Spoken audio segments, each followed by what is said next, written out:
First of all, what does this formal review consist of? Well, that remains to be seen, and really not a lot of specifics were given other than alumni would be involved and others. But I think what needs to be made clear is I think there's little doubt that a name change is coming for this team out of this process. And I don't think it's a coincidence that this statement happens on July 3rd, just a day after FedEx formally asked the team to change its name, and Nike made moves by not selling Redskins gear on its website.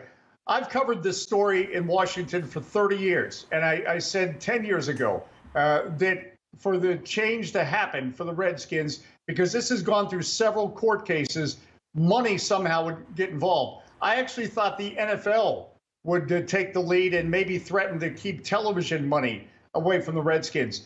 That didn't happen, but now you see important and very important National Football League sponsors speaking out. And because of that, I think the Redskins are reacting. Well, the team's owner, Dan Snyder, has doubled down on this issue for a very long time now. He's been always very emboldened in not changing the team's name. What do you think is going on in his mind right now? Well, I think it's an example of how times change. I mean, he used the term that he would never change the name. And we have a phrase here in the United States, never say never, because you don't know what the possibilities will hold.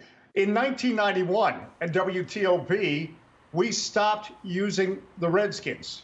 At that time, WTOP was kind of scoffed at and laughed at, and really there was no groundswell from other media organizations at that time to stop using the Redskins name. That was in 1991. I lived through that. I was a part of that. I think what you're seeing now is a different time.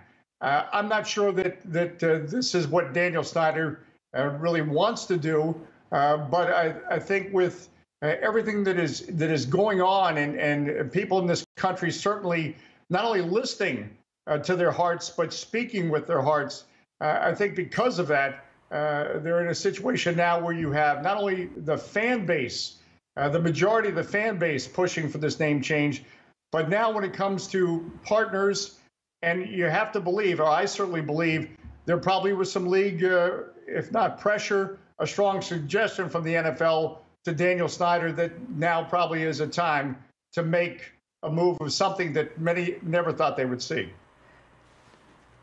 Dave, how do you see this name change impacting the franchise itself? Well, I think, the name change certainly will be an emotional one, and I think it will be well received by the fan base. And again, it is an example of how times have changed, because I don't think that would have been the case 25 or 30 years ago. It will not change, what happens on the field. That'll have to be determined by the players and the coaches. But it will be an emotional lift, I think, for the fan base, because I really do believe you're seeing now a majority, a vast majority, at least the ones that are speaking out, of fans. This is what they want to see, and this year is going to be remembered for so many things, and certainly having these conversations about what is offensive and how we treat each other and how we include various races in the conversation is a part of the script of 2020, and the Redskins being a part of America's game, football, that fits certainly into the narrative.